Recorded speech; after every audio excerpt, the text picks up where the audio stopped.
नमस्कार, स्वागत है आप सभी का आपके अपने YouTube चैनल एंड क्लासेस में। साथियों, जैसा कि पिछली क्लास में मैंने आप सभी को जो अन्य विधियां हैं भूगोल शिक्षण की, उसका लिंक डिस्क्रिप्शन बॉक्स में दे दिया था।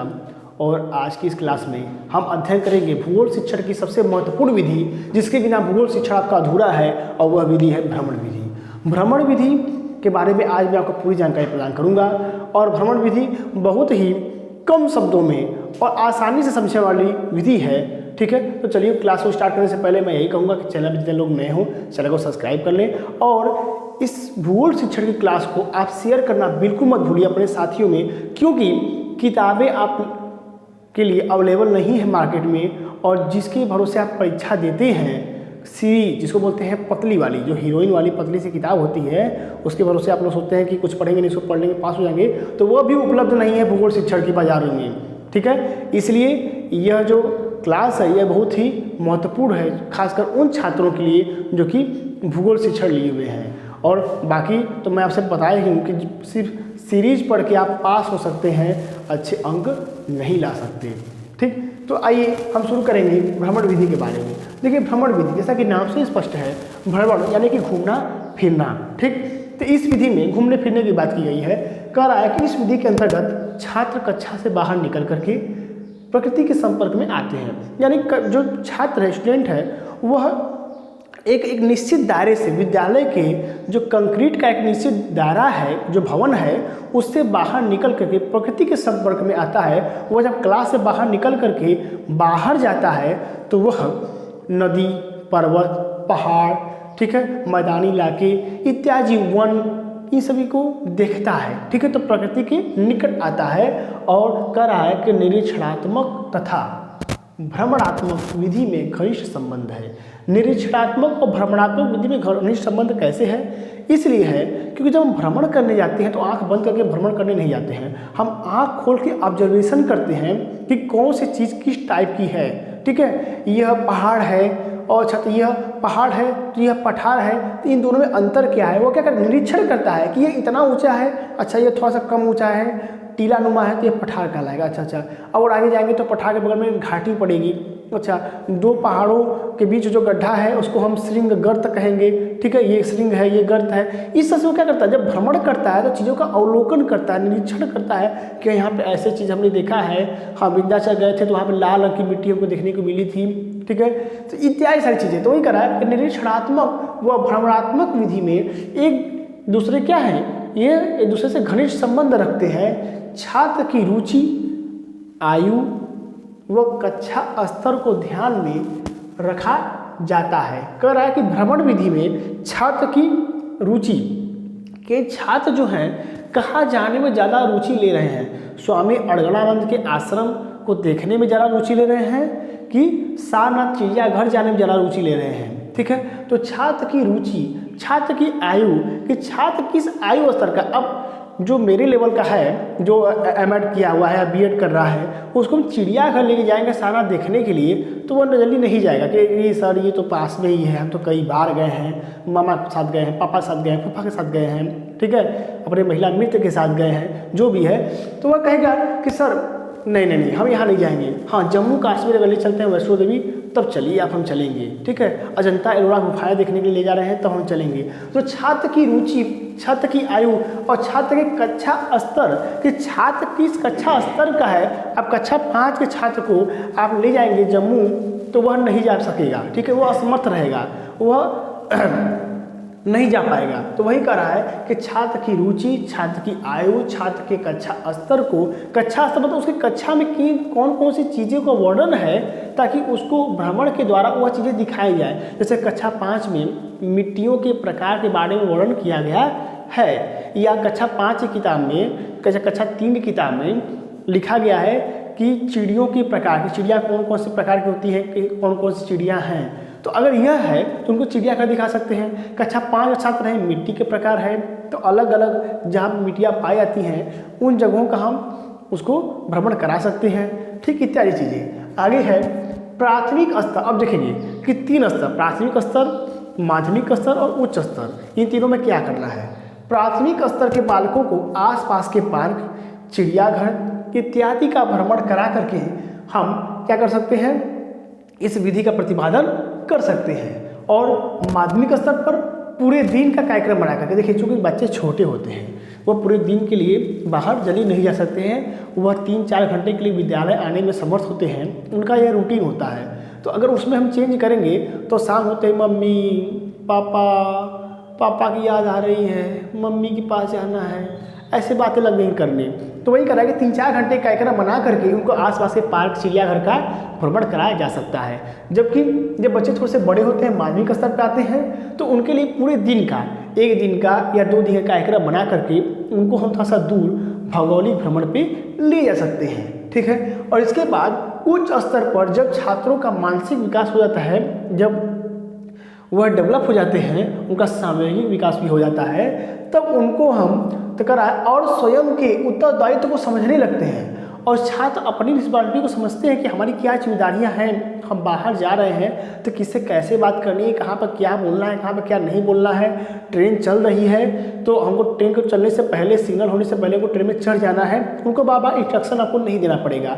तो जब छात्र बड़े हो जाते हैं, उनका बौद्धिक विकास हो जाता है और स्वयं की रिस्पॉन्सिबिलिटी को वह समझने लगते हैं, जब उनके अंदर अंडरस्टैंडिंग लेवल हाई हो जाता है, तब हम क्या करते हैं, तब उन्हें कई दिनों के लिए या कई सप्ताह के लिए हम भौगोलिक भ्रमण के लिए ले आ सकते हैं।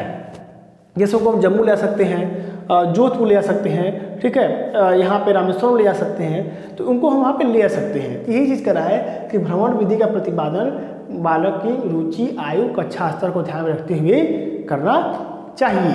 अब इसके बाद इस प्रकार भूगोल विषय में प्राप्त ज्ञान पूर्णतः अस्थायी होता है। देखिए हम बार बार पढ़ाएंगे कि चीनी मीठी होती है, चीनी मीठी होती है, लेकिन बार बार पढ़ाने की अपेक्षा है कि अगर उसको हम एक बार चीनी खिला देंगे बच्चे को, तो वह जिंदगी भर के लिए याद रखेगा कि हाँ चीनी मीठी होती है। उसी तरह किसी भी चीज़ को अगर प्रत्यक्ष देख लिया जाता है और जब हमारी ज्ञानेंद्रियाँ जितनी सक्रिय होती हैं, उतनी जल्दी हम अधिगम करते हैं, उतनी जल्दी हम सीखते हैं। इसीलिए कक्षा में श्रव्य दृश्य सामग्री का प्रयोग किया जाता है कि बच्चा देखे भी और सुने भी। तो वही करा है कि जब भूगोल विषय में प्राप्त ज्ञान क्या होता है, पूर्णतः अस्थायी होता है। अगर इस विधि का प्रतिपादन करके हम कोई चीज़ को सिखा रहे हैं, तब भ्रमण द्वारा छात्र अपनी रुचि तथा जिज्ञासा के अनुसार, बालक की जिस चीज़ में रुचि होगी उस रुचि के अनुसार और अपनी जिज्ञासाओं के अनुसार अपने भावों को अभिव्यक्त करने का पूर्ण अवसर पाते हैं। बालक अगर किसी चीज़ को नहीं सोच पाता तो मैं सर से पूछता है, सर ये ऐसा क्यों है, सर यहाँ पे इसको क्या बोलते हैं, सर यहाँ पे यह क्यों लगा है। अपनी जिज्ञासा को शांत करता है जब कई कई सारी चीज़ों को देखता है तब, ठीक है।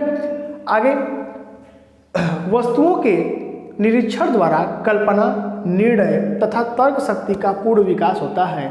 जब हम वस्तुओं का निरीक्षण करते हैं तो हम कल्पना बनाते हैं कि यह चीज़ अगर इस तरह की इस समय है तो पहले के समय में कैसे रही होगी। जब किसी खंडहर को हम देखते हैं तो कहते हैं आज ये खंडहर इस तरह का है तो पहले किस तरह का रहा होगा, खूब बढ़िया रहा होगा, ठीक। कल्पना, निर्णय, यह निर्णय निकालते हैं कि उस समय का जो मौर्य काल है वह बहुत ही गौरवशाली रहा होगा, गुप्त काल, स्वर्ण काल कहा जाता रहा होगा, जब इस समय में इस तरह की कलाकृति यहाँ पे मौजूद है, ठीक। तथा तर्क शक्ति, और तर्क भी बालक लगाते हैं कि इस तरह का रहा होगा, यह इस तरह का रहा होगा।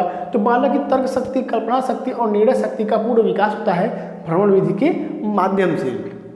छात्रों को व्यवहारिक ज्ञान प्राप्त होता है। व्यवहारिक ज्ञान का तात्पर्य यह है कि रटंत्र विद्या नहीं, जैसे कि हम रट रहे हैं कि यह इस काल में इस तरह की चीज़ें थी, यह यहाँ पे राजस्थान में वहाँ पर क्या होती है, गर्म जलवायु है, वहाँ पे रेगिस्तान है दूर दूर तक। तो इससे अच्छा है कि जब बालक रेगिस्तान देख लेगा, वहाँ के तपते हुए बालू में जब पैर रखेगा, उसका पैर थोड़ा जलेगा, तो उसको वह व्यवहारिक ज्ञान प्राप्त हो सकेगा और उसको अपने व्यवहार में उतार सकेगा कि हर रेगिस्तान में बालू दिन में बहुत ज़्यादा गर्म होता है और रात को उतना जल्दी ठंडा होता है और यहाँ पे बालू ही बालू है, रेगिस्तान है, ठीक है। इसके बाद भौगोलिक पर्यटन द्वारा भूगोल की शिक्षा रुचिकर, सजीवतापूर्ण व अस्थायी बनाई जा सकती है। कहने का तात्पर्य है कि जब भौगोलिक पर्यटन हम कहीं पर कराते हैं बालकों को, तो जो हम शिक्षा प्रदान करते हैं वह बालकों को रुचि कर लगती है।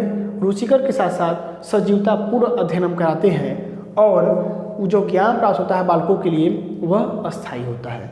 तो यह है भ्रमण विधि। भ्रमण विधि आगे परीक्षा में लघु उत्तरी में पूछने की पूरी संभावना है जो भूगोल शिक्षण वाले हैं। इसके बाद इसके कुछ दोष हैं, सीमाएं भी हैं, समझ लेते हैं क्या क्या इसके लिमिटेशंस हैं। तो there are 4 limitations given below. देखेंगे सबसे पहला है यह विधि खर्चीली है, यानी इस विधि में खर्चा ज़्यादा लगता है। जैसे कहीं भ्रमण पे ले जा रहे हैं तो कुछ आपको शुल्क सबसे लेना पड़ेगा। जो बालक हैं सबसे बोलने लगा कि आप सभी लोग 400 रुपये 500 रुपये जमा करिए। अब जिनकी इकोनॉमिक कंडीशन ठीक नहीं है वह इफर्ट नहीं कर पाएंगे, तो वह इस प्रकार अध्ययन करने से, वह इस विधि का प्रयोग करने से वो क्या करेंगे, वो वंचित रह जाएंगे, अध्ययन नहीं कर सकेंगे।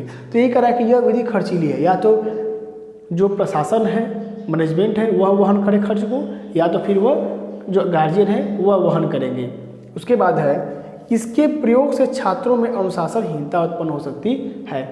जब बालक कक्षा में रहते हैं, अध्यापक के साथ पढ़ते हैं, तो वो अध्यापक साथ दूरी बनाए रखते हैं, थोड़ा सा उससे डर रहता है उनको, और उसी डर के वजह से वो अनुशासन में रहते हैं। लेकिन जब बच्चा जाएगा टूर पे और अध्यापक के साथ हंसी मजाक करेगा, अध्यापक किसी अध्यापक से बात करेगा, उसकी बातों को वह सुन लेगा, तो उसका क्या होगा, उसका मनोबल बढ़ जाएगा और वह किसी से भी शिकायत कर सकता है, किसी की शिकायत वहाँ कर सकता है, और वहाँ पे क्या अनुशासनहीनता का माहौल बन जाएगा। तो वही कह रहा है कि इसके प्रयोग से छात्रों में अनुशासनहीनता उत्पन्न हो सकती है। अब छात्र बात करते करते हुए सर के कंधे पे हाथ रख दिया, अरे कुछ उनको बोल ही दिया उटपटांग, ठीक है, तो क्या होगा कि अनुशासनहीनता उत्पन्न हो सकने की संभावना पूरी होगी। आगे है पाठ्यक्रम सही समय पर पूरा नहीं किया जा सकता है। और अगर भ्रमण विधि के द्वारा अगर 1 सप्ताह के लिए टूर वहाँ ले जाते हैं, ठीक है, तो जो पाठ्यक्रम है वह सही समय पर पूरा नहीं किया जा सकता है और परीक्षा जल्द ही आ जाएगी। ठीक, हालांकि ये सारी चीज़ें हैं इसके लिमिटेशंस। और 5वां है, हमने 5वां भी लिखा हुआ, हमने ध्यान दिया नहीं, यह सभी विषयों के लिए उपयोगी नहीं है।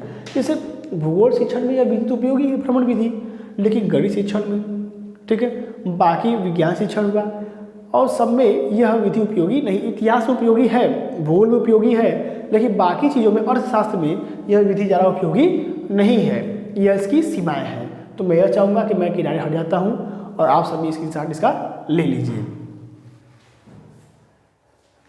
चलिए, हो गया होगा, ठीक है। तो हम अगली क्लास में मिलेंगे और अगली क्लास जो होगी वह आपके लेसन प्लान पे बेस्ड होगी, यानी कि लेसन प्लान कैसे बनाएं। और लेसन प्लान आपको मैं बता दूं दावे के साथ कि लेसन प्लान 15 नंबर का जरूर आएगा। तो लेसन प्लान मैं बना करके उसको इसकी रिकॉर्डिंग करके या जिस तरह से भी मैं आपको बता दूंगा किस तरह से आपको लेसन प्लान बनाना है परीक्षा में, ठीक है। तो चलिए मिलते हैं अगली क्लास में, धन्यवाद।